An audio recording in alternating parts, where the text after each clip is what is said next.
single बंदा निकलता रहा सीलिंग आ गई है सीलिंग सारी सिर भी लगी है उतो तोड़ ताड़ के बड़ी मुश्किल ना जिस टाइम मशीनरी पहुंची है जिस टाइम वाइब्रेट की थी उस टाइम अस जोर मारे साफ फारग हो गए सारे कोई हिम्मत ना रही थी असं अस अपनी जान किस तरह बचाई है मशीनें देख के इन्हें वाइब्रेट करनी शुरू की थी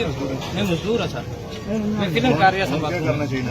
सर इस लोकेशन दस्ता चौधरी साहब और चौधरी साहब और दरम्यान में इस तरह चारपाई लगी थी है ना साइड से सारी चेना लगी क्यों साइड से एक साइड का पखा लगी है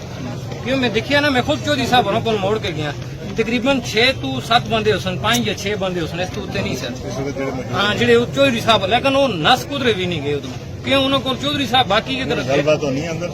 नहीं सर उस पहले हुई है स्टार्ट भी जिस टाइम अस आवाजा मारनी शुरू की जितनी आवाजा जो ज्यादा मारता था ना वो बेहोश होना शुरू हो गया किस तरह सांस अंदर कह नहीं ना सकता दूर ही दूर सी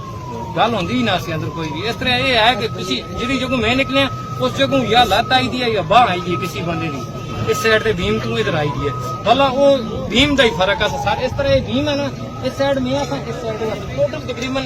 2 फुट का फर्क है जिस टाइम में होया ना तले गई है ना 2 फुट का बीच फर्क है उस पर भीम ही आके लगी उस चौधरी साहब से इधर में हो गया निकलने वास्ते क्या रास्ता बेहतर है सर मैं जो आया वो रास्ता भी दस्ता बाकी चौधरी साहब लोकेशन भी दस्ता बेसमेंट वाली छत नहीं टूटी थी बेसमेंट वाली खली है